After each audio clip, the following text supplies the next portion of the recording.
Alhamdulillah, wassalatu wassalamu ala rasulillah. Falënderimet i përkasin vetëm Allahut të madhëruar, vetëm Allahun falenderojmë dhe vetëm prej Allahut ndihmë kërkojmë. E lutim Allahun e madhëruar të na mbrojë prej të këqijave të vetëve tona dhe të këqijave të punëve tona. Të dashur vëllezër, sot në mësimin e radhës në shpjegimin e tre parimeve kemi arritur, pra në mësimin e kaluar ne folëm për rrëzimin e shpifjeve që janë bërë ndaj autorit të librit, ndaj dietarit të nderuar Muhammed ibn Abdul Wahhab, Allahu më shëroft. Folëm në fillimin, pra në mësimin e parë, folëm për etikën e kërkimit të dijes. Folëm se etika është para dijes, sikurse dija është para punës. Etika dhe morali i kërkimit të dijes është para dijes. Gjithashtu folëm për biografinë e dietarit Muhammed ibn Abdul Wahhab, Allah më shëroft. Dhe në mësimin e tretë folëm për rrëzimin e shpifjeve që janë bërë ndaj këtij personazhi, shpifje të cilat nuk kanë asnjë bazë historike, asnjë bazë akademike, por se Allah i madhëruar na edukon që nëse dikush na vjen me një lajm, atëherë detyrë për besimtarin është ta vërtetoj lajmin para se të gjykojë dhe të marrë qëndrim ndaj këtij lajmi. Nuk ka asnjë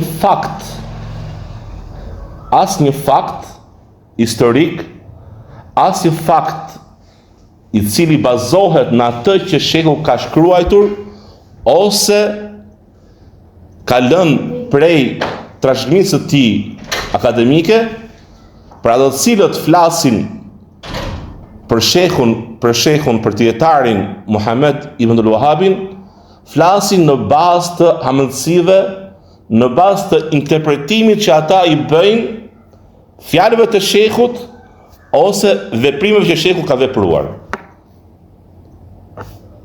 Dhe ne përmendëm herën e kaluar, arritëm tek shpifja e tretë, përmendëm dy të parat dhe u kundërpërgjigjëm ose i rrëzuam që ishin shpifje të cilat nuk kishin bazë, dhe u argumentuam nga vetë faktet historike, nga vetë gjithashtu fjala e shehut, pra që ishte shprehur, kishte shkruajtur në librat e tij. Arritëm tek shpifja e tretë, e cila flet për se shehu dhe pasuesit e tij, pra ky dietar i nderuar, bën khuruj, bën rebelim kundra sultanit, ose ata e quajnë kundra halifes muslimanëve, kundra perandërisë osmane, e cila ata e quajnë halifet. Si khalifeti i Profetit sallallahu, si khalifeti e Abu Bekrit, Umerit, Uthmanit, Aliut, radhiyallahu anhum. Dhe folëm pak rreth kësaj pretendimi, kësaj shpifjeje, që është një shpifje e cila nuk ka bazë. Dhe tham që nuk është regjistruar në librat e historisë, ata që kanë folur për biografinë e shehut, ata që kanë përmendur ngjarjet asaj kohe, që shehu vet, kur ishte gjallë, të ketë luftuar kundra perandorisë osmane, kundra shtetit osman. Atëherë pse ata thonë u rebulua? Do vim kjo përgjigje. Para se të vim, ne përmendëm herën e kaluar që është regjistruar, është shënuar nga vetë librat e shehut, në librat e shehut, që shehu, dietari Muhammed ibn Abdul Wahhabi, e respektonte ligjshmërinë e pushtetit osman, kur ai drejtohet prisit të Mekës, Ahmed bin Sharif es-Sejid, dhe i thot, dhe letra ime është para teje, dhe lexosh. I thot, Lut Allahun për ty që të japi të mirat më të mira, begatit më të mira. Dhe Allahu e lartësoft të the me ty fen e gjyshit tënd, zotërisë së gjinëve dhe njerëzve.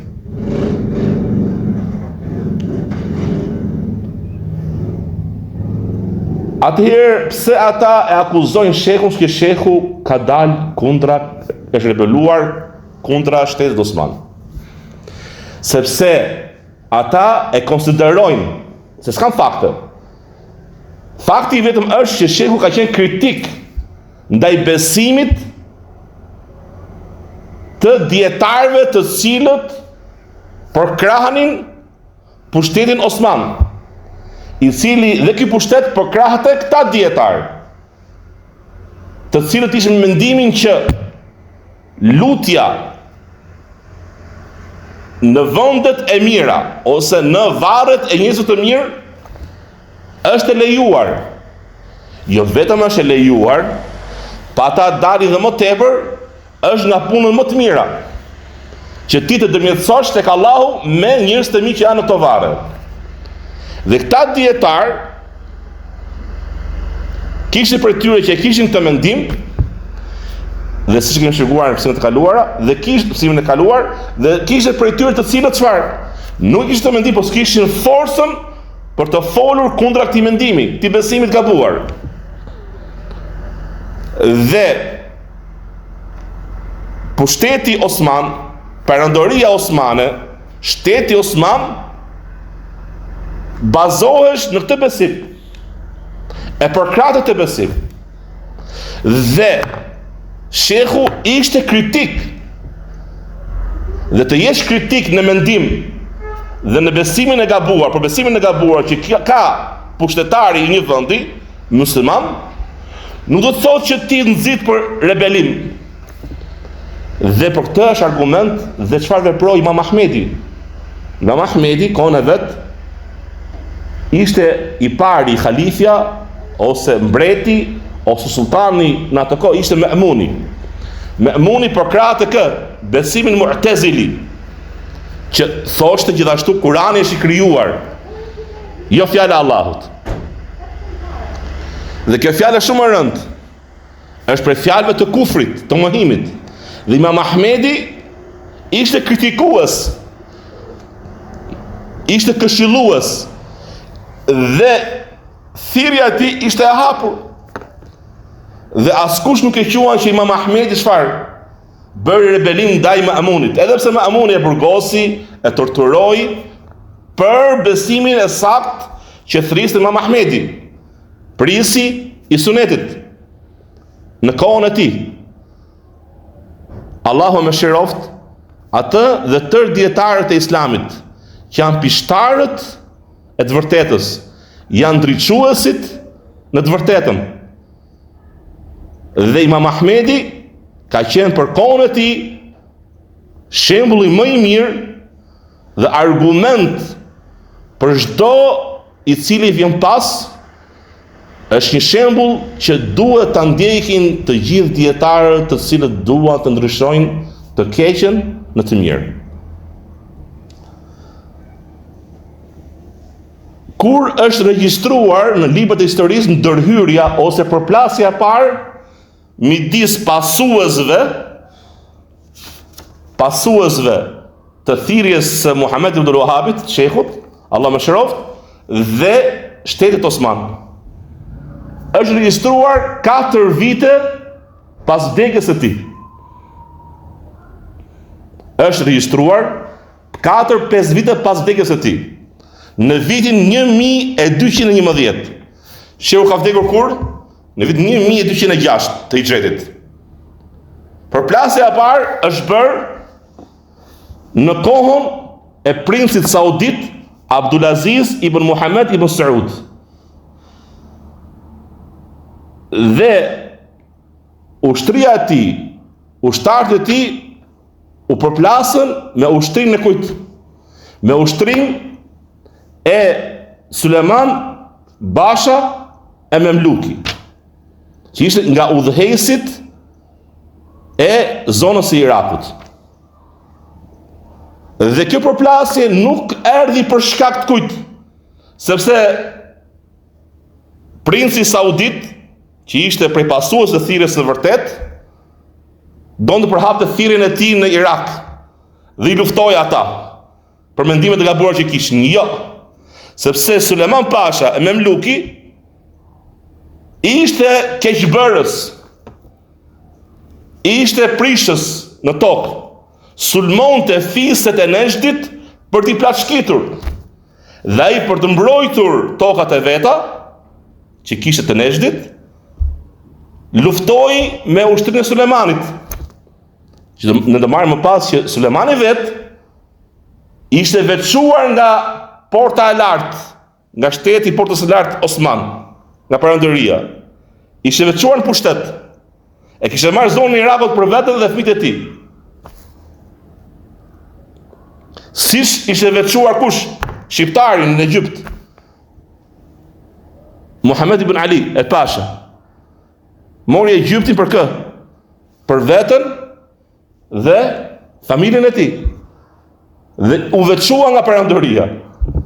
Dhe këta quhen khuruj, këto quhen që rebeluan ndaj Perëndërisë, në realitet. Po nuk përqendrohen këta. Pra ata si flasin janë kritikues ndaj thirrjes së shehut. Ti qenë këta që kanë rebeluar, mund t'i prekim pak, por se për të shpifur dhe për të larguar njerëzit nga kush, nga thirrja e shehut, akuzojnë shehun që ai ka rebeluar ndaj sultanit Osman ose ndaj Perëndërisë Osmane. Kishte përplasja e parë në vit 1211 dhe ishte për shkak kujt? Për të mbrojtur nga sulmet e padrejta që bënte Suleman Pasha, që i bënte zonës së Nejdit dhe i plashkiste njerëzit aty. Dhe këtë përmendën historianë të cilët janë kritikues ndaj shehut, ndaj Muhammed ibn al-Wahhabit, Allahu mëshiroft. Pra historianë që jo që janë përkrahas të shehut, por ato të cilët janë kundra shehut, e përmendën të vërtet që përplasja e parë është bërë 5 vite pas vdekjes së shehut.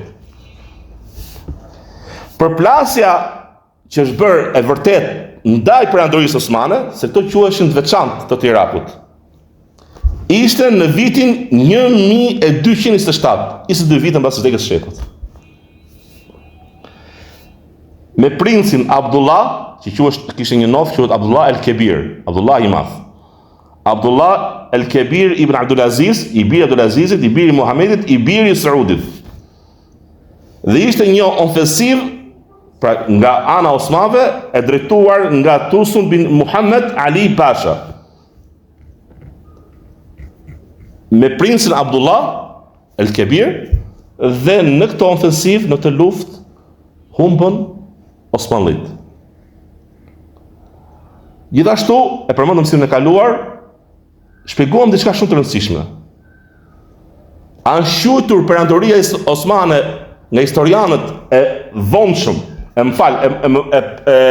kaluar, më parshëm, është shutur khilafet? Është shutur khilafet vetëm para një shekulli, nga historianët që i takojnë shekullit kaluar. Shaukani, do ta përmendim inshallah, përmend kur bën biografinë e mbretërve sultan, të sultanëve Osman, nuk i quajnë khulafa, khalifët. I quajnë mbretërit rum, mbretërit bizantin. Të Konstantinopolës, Stambollit sotëm. Mbretit e asaj zone, sultanët. Atë ne thamë që të jesh khalife në kuptimin specifik të fjalës, khalifja e tërë muslimanëve, është një, pra ka disa kushte. Një nga ato kushte është të jesh prej kujt? Prej fisit Qurayshi. Dhe për këtë nuk ka khilaf, nuk ka kundërshtim midis dietarëve. Janë të gjithë të një mendimi që prisi besimtarëve duhet të jetë çfarë? Nga origjina e fisit Qurayshi. Ndërsa ato të cilët e marrin një zonë, një vend me luftë. Pra janë, mund të jetë pra një ushtri muslimane, pushton një vend, qoftë ky vend mund të jetë vend që takon muslimanëve, i banuar nga muslimanët, ose i vend që nuk banon nga muslimanët. E zapton me luftë, atëherë ky vend quhet vend i zaptuar nga ky person, nga ky sundues, nga ky sultan. Dhe ky ka të drejtat e udhëheqjes për këtë vend që pushtoi. Dhe në Islam pranohet ti bindesh ti udhëheqësi, i cili e merr pushtetin me forcë, edhe pse nuk është rrugë e lejuar për të vënë në pushtetin tënd të tjerët, padrejtisht, por se për të ruajtur gjakun e muslimanëve, në momentin e parë kur dy ushtri muslimane, për shembull Abasit e Emawit kanë bërë luftra nga më të shumtat me një tjetrin. Në dy mbretëri, në dy familje të ndryshme, kanë bërë lufta me një tjetrin, pra të dy muslimanë, të dy kanë pas dietarët e tyre, pasuesit e tyre, dhe kush fitonte, të tjerë dhe kishin detyrë t'i bindeshin për të ruajtur që mos t'jetë vazhdim, pra përplasje, për të ruajtur gjakun e muslimanëve mos derret më shumë. Por a quhet ky halife për tërë vendet e muslimanëve? Jo, është për zonën që ai ka. E kuptuat vëllezër? Nëse ka diçka, s'dua të diskutoj, po mas mësimit. Pra asnjë nga historianët nuk e quan shtetin Osman si shtam khilafet, për të shkak. E quanin sultan, pra nuk quanin halife, ose sultanët, pra sultanetet, ose mbretërit, ose shteti i portës së lartë. Dawle. Këni parë për shumë ndoshta edhe ke filmi i Abdul Hamidit, pra shteti i portës së lartë. Imam Shaukani, kur përmend biografin, atë që thash më parë, biografin alaykum salam e mbretërve ose sultanëve të Osmanëve nuk përmend se ato ka qenë khalife ose ka qenë khulafa, po i quajnë mbretërit bizantin. Shumë e rëndësishme është përmend atë që thash në fillim, është se mbreti ose sultani Osman në atë kohë kur ishte, pra kur erdhi, kur doli Muhammed ibn Wahabi, Allahu më shëroft, dhe pas ti, masi ai vdiq dhe rrugën e tij pasuan fëmijët e tij, nipërit e tij, nxënësit e tij, sultani, të nderuar vëllezër, figura e tij ishte shumë e zbet, shumë e dobët. Dolën nga pushteti i tij shumë vende. Selgjukët, Selajikët, dolën, u veçuan në pushtet. Benu Ejub, Murabitinët, të gjithë dolën nga pushteti, bën luftra. Dhe, më falni, se bëra një gabim lidhe me daljen e këtyre. Këto janë në lidhje me dolën Abasite. Pra, e rëndësishme, tham që figura e sultanit, Perëndori Osmani ishte shumë e dobët, shumë e zbet. Do përmendë shembullin që thash fillim. Dhe për këtë është argument atë që doli kundra sultanit, doli Muhammed ibn Ali Pasha, mori Egjiptin për veten e vet dhe për fëmijët, dhe Sulejmani Memluki në Irak. Dhe dietarët thonë gjendja e Perandorisë Osman në ato vite i gjanë gjendjes së Dawles Abasite, të shtetit Abasit, të cilët prej ti dolën Selgjukët, dolën Murabitinët, dolën Benu Ejub, dhe në realitet këta bën luftra për të shkputur, dhe i pari Abasive, pra sultani Abasit, nuk ishte në dijeni të plot ç'a bëhesh për luftrave jashtë, në cepet e pushtetit të tij, vendeve që ai zaptonte. Këta kur u veçuan, u forcuan vetë. Dhe ta ishin musliman. Por se historianët Nuk ka historian që ti kritikojnë këta të cilët dolën nga kush? Dolën nga shteti Abasit. Sepse më pas dëshikojnë që këta luftuan kundra shumë prej jo besimtarëve, të cilët rrezikonin muslimanët rreth vendeve të tyre. Gjithashtu përcillet që Ebu Jinët në lindje dhe Murabitinët në perëndim luftuan me fiset Zëntanije, fis i cili kishte dalur, pra kishte lënë islamin, dhe kishin dalur jashtë islamit. Ishin rebeluar kundra prizve musliman që jetoshin afër tyre. Dhe historianët musliman nuk i kritikonin të që bën Selxhukët dhe të që bën Murabitinët dhe Ejubijinët, po i lavdëronin. Siç lavdëruan thirrjen e shehut në gadishën arabik dhe pasuesit e tij dhe nxënësit e tij, të cilët bashkuan muslimanët në këtë gadishën. Përmendëm në mësimin e kaluar që çfarë? Që gadishët arabik ishin në fise. Dhe çdo fis luftonte kundra njëri tjetrit. Nuk ishte qetësi, nuk ishte siguri. Kjo thirrje bëri që gadishët arabik i tëri deri në ditën e sotme të jetë i bashkuar. Dhe bashkimi muslimanëve është fuqi. U ruajtën shumë prej gjakrave të muslimanëve, prej pasurive të tyre. Ne morëm në fillim, ju e dini, që fillim kur shehu filloi pra ishte gjykatës në Ujejne. E mani men kur shehu filloi me prish tyrbet dhe rastin e kujt? E gruas e cila kishte bërë imoralitet dhe ishte martuar. Dhe pranoi, erdhi ke gjykatësi ke shehu, që ishte gjykatës atë kohë, dhe pranoi që ligji i Allahut zbatohesh mbi të. Dhe mbasi ajo pranoi me vetdije të plot, shehu ngriti gjykimin e Allahut me vdekje ndaj saj. Prisi i Ahsas, që ishte njëri dhalim i padrejt, kur pa këtë dietar, këtë kadi, që ishte i drejtë dhe nuk bënte ndryshim midis, pra në zbatim ligjit të Allahut, nuk bënte ndryshim midis pasurit dhe të varfrit. Atë në pozitë, ato që s'kishte pozitë. E zbantonte ligjin e Allahut me drejtësi ndaj çdo kujt. Dhe tha, kjo është një erë e keqe për mua. Ai ishte e mirë, pra, një shenjë shumë e mirë për tërë vendin.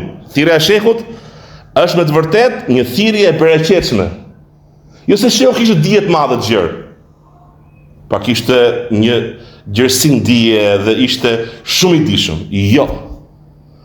Për natyrën e mirë, dhe ta marrim fund inshallah, natyrën e pastër që kishte shehu dhe sinqeritetin që Allahu i kishte dhënë në zemër.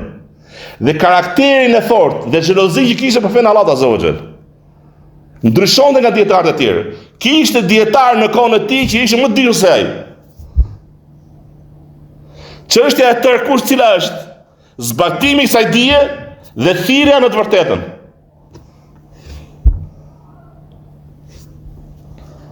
Dalin ke shpifja tjetër, shpifja e katërt.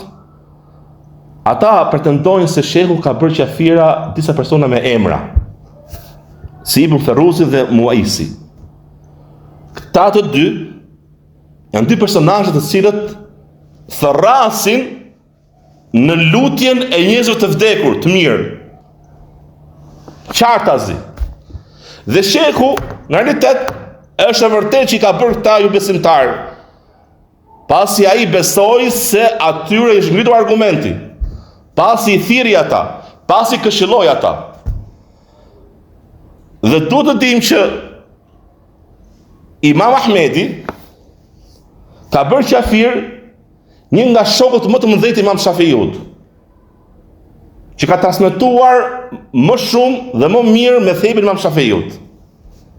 Për një çështje që ka të bëjë me që është mund të jetë më në imtësi ose më ndërlikuar se çështja që të ftosh tjerët në adhurimin e varreve në to varre ku janë varrosur njerëz të mirë. Ky person që Imam Ahmedi e bëri qafir, thoshte që shpreja ime, ngjoj edhe një herë, shpreja ime kur lexoj Kur'anin është e krijuar. Më thot njeriu, zëri im është i krijuar. Po fjalën që të lexon ti nga fjala e Allahut Azza wa Jall nuk është e krijuar. Dhe ky në realitet ishte ai që e bënte qafir me Muhamedit. Dhe gjithë ata njerëz të cilët çfarë nuk kishin mendimin e tij. Nuk kishin mendimin e tij. Dhe të dashur vëllezër, përqendrohen këto fjalë që do të them. Nuk njihet besimtari i mirë i cili ndjek sunetin që është ekstremist në bërjen e qafir të tjerëve, që gjen nga feja shumë lehtë. Jo. Ato të cilët njihen me këtë gjë janë grupet e devijuara, që shumë lehtë e kanë me bërë qafir tjetrin ose me ngrit shpatën ndaj muslimanit.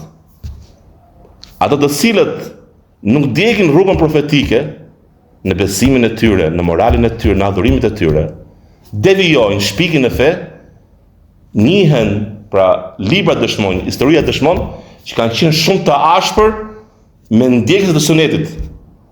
Ju e dini shumë mirë çfarë është bërë me Ibn Taymija në kohën e tij. Për cilët që Ibn Taymija është rrahur, është burgosur, e kanë torturuar dhe kanë qenë shumë të ashpër ndaj pasuesve të sunetit. Grupet e devijuara edhe sot ditën e sotme janë të cilët në një farë mënyrë edhe se më ta fshehin tekfirizmin ose bërjen qafir të tjerëve kundërshtarëve, pse mendojnë ndryshe, sjellja e tyre është një sjellje që ngjan të atij i cili në realitet e bën mosbesimtar tjetrin. Se është një sjellje që ngjan një personi i cili nuk beson si ty. Pra, nëse kam mendim ndryshe, nuk tregon që unë nuk jam si ty në besim. I përkas një besimit, edhe se unë mendoj ndryshe. Pa të cilët devijojnë nga rruga e drejtë, nga suneti, nga rruga profetike, anojnë ke ekstremizmi. I kanë zemër të ashpërsta. Prandaj, në këto dy raste, është vërtet që shehu ka bërë besimtar këta, pasi i ka ngritur argumente sepse këta thërrisnin në adhurimin e varreve të njerëzve të mirë. Por në realitet ishin ta Ibn Ferruzi dhe Muaisi që kanë folur fjalët më të ndyta për shehun dhe kanë bërë besimtar shehun dhe pasuesit e shehut. Njëri për tyre ka thënë, shejtani i mallkuar e ka paraprir babain e shehut në natën, pra kur është ngjizur shehu, dhe ka dalë një iblis si ky. Shejtan i cili thret në thirrjen El Musailime ibn Kadhab. Musailime ibn Kadhab ka qenë nga ato që pretendonin profetësinë kohën para profetit sallallahu alajhi wasallam. Nuk ka ruajtur etikën më të pakët në lidhje me kritikimin e shehut në mendimet që shehu kishte dhe besimin që kishte. Kurse shehu në librat e tij, në dorëshkrimet e tij, nuk shikon dot një dorëshkrim ose një shkrim të tij në të cilin ti prek moral të ulët ose prek ekstremizëm.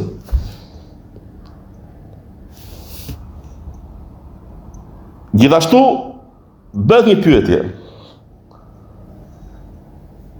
Pse duhet të jetë shehu në të vërtetën dhe jo dietarët e tjerë që i përkisin të njëjtët mezheb Hanbeli? Do të dimë që shumica e mezhebit Hanbeli në atë kohë ishin kundër mendimit të shehut në lidhje me çështjen e kujt, e ndërmjetësimit me njerëz të mirë. Një nga argument është që shumë dietarë të tjerë që nuk i përkisnin mezhebit Hanbeli e përkranin shehun në thirrjen e tij.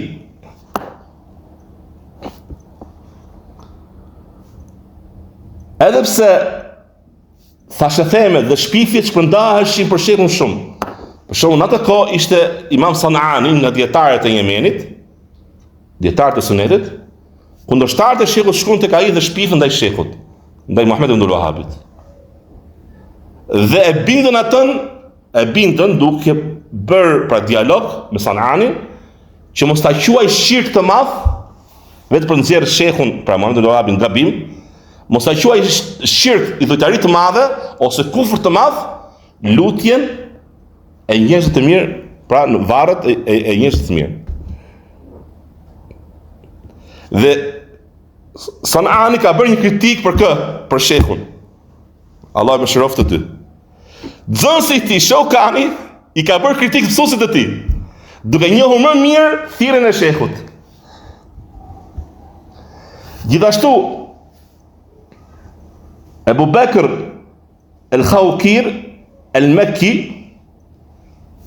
i cili në fillim ishte kundërshtar i shehut, u bë përkrahasi i tij nga dietarët e mëdhenj të Mekës. Gjithashtu Nu'man el-Alusi, muftiu i Bagdadit, el-Hanafi, që përkesën me thebet Hanafi, ishte gjithashtu nga përkrahësit të thirrjes së shehut, që si lidhte gjë, ndoj interes, ishte nga vendet larta, por se mbasi ata u njohën me dorëshkrimet e shehut, u njohën me shkrimet e shehut, ata e përkrahën thirrjen e shehut. Nga Aleikum selam. Gjithashtu, nga shpivet që janë bërë është pse Muhammed ibn Wahabi i ka bërë jo besimtar ata që lusin varret e njerëz të mirë. Në dinë diçka që shehu jo çdo besimtar ose çdo musliman që shkonte tek varri dhe kërkonte ndërmjetësim, kërkonte ndërmjetësim me këta njerëz të mirë tek Allahu Azza wa Jall, i bënte besimtar. Shumicën jo. Se dietarët nuk ka bërë pra me emra dhe se pra nuk i kalojnë gishtet e dorës. Por se e qunte këtë kufër të madh. Po jo çdo kufër i madh do të thotë që personi që e vepron është i besimtar. Po ka disa kushte dhe ndalesa që duhen ton hequr në mënyrë që të gjykojë personin ndaj tjetrit me kufër të madh, dhe kemi shpjeguar gjithashtu, kjo nuk i përket çdo kujt, çdo individi, por këtë e ka përgjegjësi dhe i takon vetë dietarit ose gjykatësit. Pra shumica e këtyre akuzave janë shpifje. Nuk ka diçka të vërtetuar që shehu i ka bërë ju besimtar të gjithë të cilët, ka thënë, për shembull, ka një tekst, të gjithë ato të cilët shkojnë pra bëjnë ndërmjetësim, i kërkojnë ndërmjetësim Allahut ose nëpërmjet këtyre njerëzve të mirë, janë ju besimtar. Nuk ka diçka që e vërteton nga librat e shehut këtë gjë. Gjithashtu, pse e quani Sheikhul Islam reformues, rinovues, dhe ai nuk njihesh për një dije të madhe. Atë që thash fillim është se Sheikhul Islam është quajtur Sheikhul Islam, pra dietari i Islamit, jo për dijen e tij të gjerë, por për çfarë? Për ndryshimin që i bëri të keqes. Për punën e tij në mejdan, në shesh, pra tek njerëzit. Ai doli hapur dhe thërriti në të vërtetën, thërriti në tauhidin e Allahut Azza wa Jall. Me argumente. Sheikh Abdul Razaku në një mësim të tij kur flet për rrëzimin e shpifjeve që janë bërë Muhammed ibn Wahabit, thotë, një nga nxënësit e dijes, djali i ri, që jetonte në Hind. Profesori i tij ishte nga ato të cilët e urrejnë shehun shumë. Dhe kur pa librin e shehut, sa e mori kitabut Tauhid, librin Tauhid, e mori dhe e hodhi. Pse e tha ti dhe me të libër, tha? E mori ky nxënës, ky djalë i ri, librin dhe i tha profesorit, tha, ky është libri i shehut. Vetëm shfletoj pak faqet e para. Nëse ti gjen diçka që është gabim, unë të ndjek ty. Dhe s'kishte mundësi të gjen diçka gabim, se ti thoshte Allahu thot Allahu, thot profeti sallallahu alajhi wasallam, s'ka gjë tjetër. Sa çfarë gjë gabim? Nuk ka gabim. Në tin e fjalës nuk ka diçka që është nga vetja e tij. Thot Allahu, thot profeti sallallahu alajhi wasallam. I lexoi 5 faqet e para dhe e la librin. Tha, unë do përpiqem ta shoh më vonë për të libër. Pra, subhanallah, është një personalitet i është bërë shumë pa drejtësi, vetëm për të larguar njerëzit nga thirrja e tij e saktë dhe e begatshme që ishte. Pra është quajtur Shekul Islam jo për dijen e tij, po për ndryshimin e të keq që ai bëri në kohën që ai jetonte dhe thirrjes të begatshme që ai la mbrapa, që trashëguan fëmijët e tij, nipërit e tij, edhe Miftiu që vdiq, nderuar vëllezër dini, është stërnipi i pestë i shehut. Miftiu Arabi Saudite. Sheikh Abdulaziz Ali Sheikh nga personalitetet më të mira, më të dijshme, pra me të vërtet i veçantë në dijen e tij, në punët e tij, në devotshmërinë e tij. Kush njeh në biografinë e shehut, është një biografi shumë e veçantë dhe shumë e mirë. Ai është stërnipi i pestë i shehut. Një thirrje e begatshme që Allahu Azza wa Jall me begatin që kishte hapja e tauhidit, për hapja e thirrjes së saktë të Islamit, se dikush më thot tauhidit, edhe marrë sikur diçka që është e huaj. Tauhidi thot njësimi i Allahut në adhurimi i Allahut vetëm. Është la ilaha illallah. Për hapja e fjalës la ilaha illallah, kjo thirrje begat bëri që çfarë? Që Allahu t'i japi bereqet, jo vetëm nxënësit e tij, jo vetëm fëmijëve të tij, por edhe nxënësit e tij që erdhën më pas.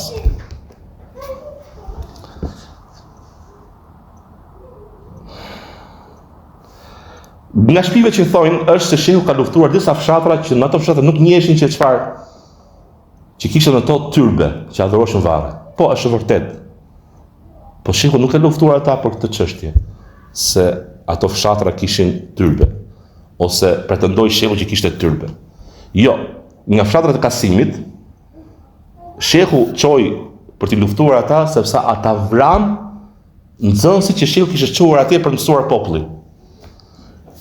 Sepse ata përkrahanin ky fshat që s'kishte tyrbe, përkrahte për çështje politike dhe interese ekonomike, përkrahanin disa njerëz të tjerë, disa fisë të tjera që besonin në besimin e gabuar në lidhje me lutjen e njerëz të mirë që ishin të vdekur, ose që kishin besimin që ndërmjetësimi me njerëz të mirë jo që lejohet edhe një herë vëllezër.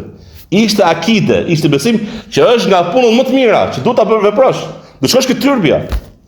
Është për Islamit, është për tauhidit. E kupton është kundërta. U bëhet bidati, pra kur i del një bidat vdes i sunet, është shprehja. Dhe kur gjallet i sunet, vdes i bidat. Dhe prandaj u ishte thyer gjërat mbrapsh. E keqja, errësira që është e dritë dhe drita që është errësirë.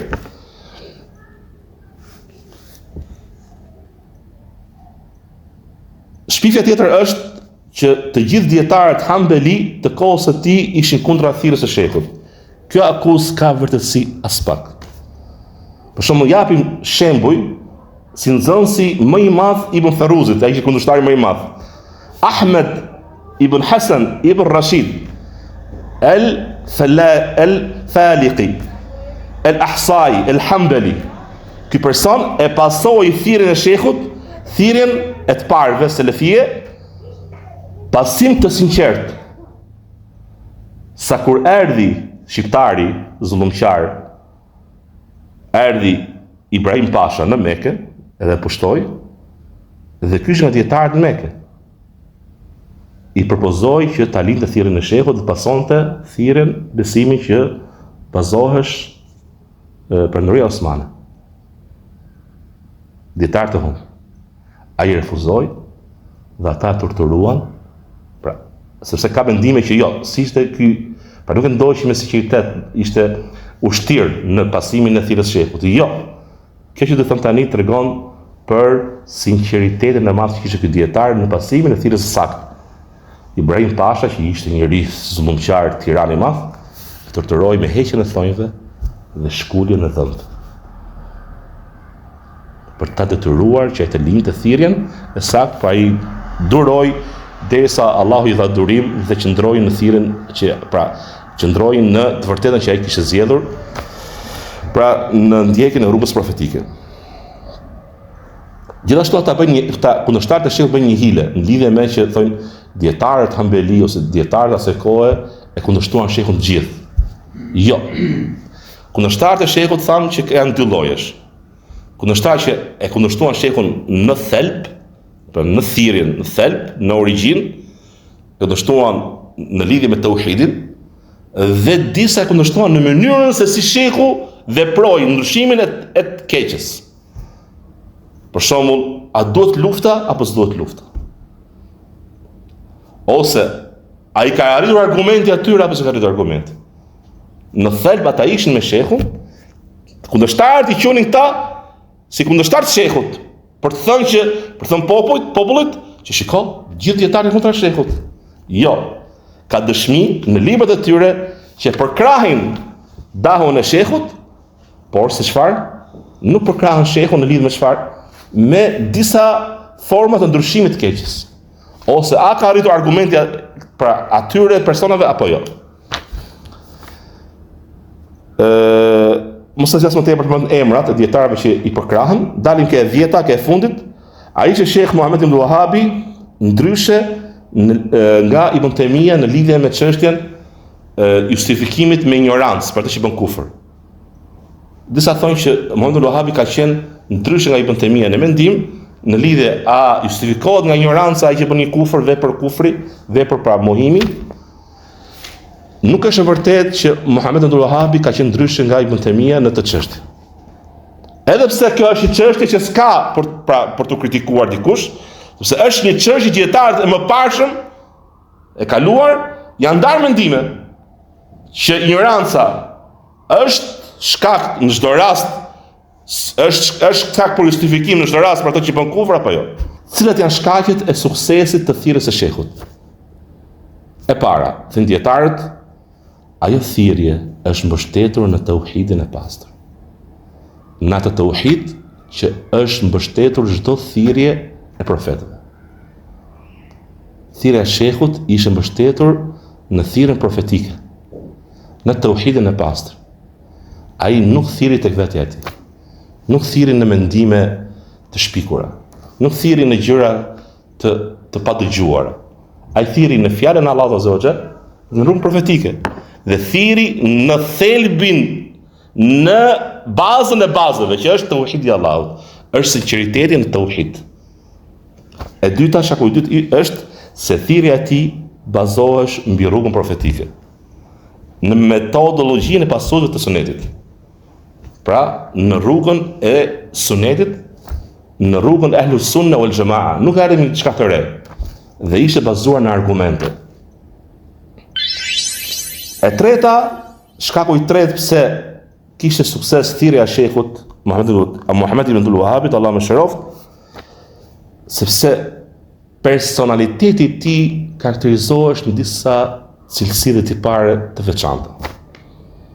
Shehu Muhammed ibn Wahabi ishte i veçantë dhe dallohesh për sinqeritetin e madh që kishte si thirrës, si dietar dhe si thirrës. Dallohesh gjithashtu se ishte xhelos për fen Allahut Azza wa Jall. Ai nuk munduronte dot, ai shqetësohesh kur shikonte një të keqe. Sidomos të keqja më të madhe që i bëhet Allahut Azza wa Jall, që është shirku, është mohimi i krijuesit.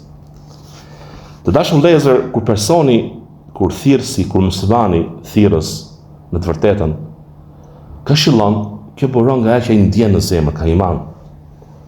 Thoshi profesori jon, ai që e do Allahun sinqerisht, nuk mund ndihet pra i ftohtë kur shikon që dikush e kundërshton.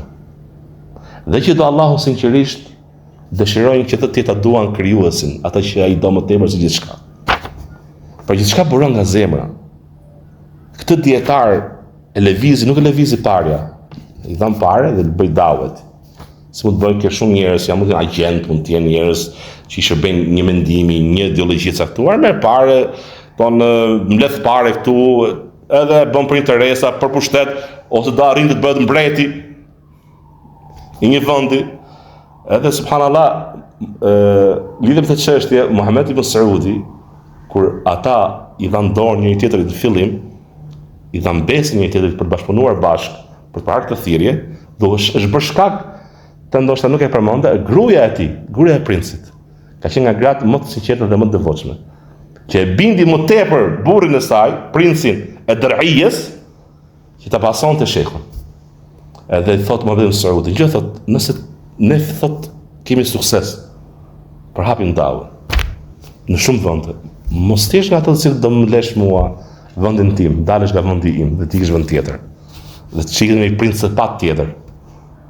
Sheikh Kutayb dorën thot, besimi im thot, është me besimin tënd. Gjaku im thot, është me gjakun tënd. Thot, unë nuk kam për të lënë thot kurrë në asnjë vend tjetër. Unë do jem këtu. Sepse nuk ishte qëllimi i shehut që çfarë të hapte ton vendet dhe shikon në një vend më të mirë, në një vend më me bereqet, në një vend më me mirësi, me pasuri, me pushtet. Dallohet shehu gjithashtu për durimin e madh që kishte. Tan cilësi do të ketë thirrsi, durimin e madh që kishte dhe vetë mohimin e vetes. Jeti gjithmonë për parësi të tjerëve ose gjithmonë për parësi çështje të fesë para çështjes personale që ai kishte. Pra nuk u njoh shehun në veten e tij që ai thris tek vetja e tij. Nuk u njoh kurrë që ai të thriste tek vetja e tij, të thriste tek gjëra personale që ishin në interesin e tij. Dhe e fundit, dhe ka shumë shkaqe të tjera, dhe kjo është shumë e bukur, ku kanë përshkruar të dietarët për shkaqet e suksesit të shehut, edhe pse ka kaluar shumë kohë, dhe shehu nuk ka lënë vetë se shkrime, bojra mbi flet. Po kush i lexon arabisht shkrimet e shehut, sidomos në arabisht, vallahi shikon lloj bereqeti, sikur është njëri i gjallë, po të flet, po i flet shpirtit atë. Pra fjalët që shehu ka përzgjedhur nga argumentet nga Kurani dhe Suneti. Dhe ato pak fjalë të tij vëren jo një faqe e shkruar me bojë thjesht e thatë. Por aty thot ndjen thot prezant nëpërmjet shkrimeve të tij plot gjallëri dhe dritë. Pa ekstrem, pa sforcim, pa fanatizëm, pa ashpërsi. Kur ti e lexon, vëren se nuk je duke bashkëvepruar me bojën e shkruar dhe letrën, por me një njerëz të gjallë. Si për të flet ai është gjallë para teje. Dhe kjo është nga bereqeti që Allah i ka dhënë dijes së tij që ka lënë më pas për breza që do vi. Me këto fjalë që ne unë fola dhe ju dëgjuat, dhe inshallah kjo do mbesi është regjistruar tek Zoti i lartë me shtat qet. Dhe gjithashtu kjo është më e rëndësishme dhe është regjistruar gjithashtu dhe përhapet inshallah. Është më e pakta, gjëja më e pakta që mund të bëjmë për një personazh kaq të rëndësishëm për fen ton, për një dietar. Dhe një dietar, do ose më themi një dietar nga dietarët e Islamit që ka plot bota islame, ka plot pra ummeti islam, po nga dietarët më të mirë dhe më të shjuar, më të dalluar që ka pasur ummeti islam. Muhammed ibn Abdul Wahhabi, Allahu e mëshiroft dhe lartësoft në xhenetet e tij të larta. E lutem Allahun e madhëruar të na udhëzojë tek ajo që është më e mira dhe më e drejta. Elhamdulillah wassalatu wassalamu ala rasulillah.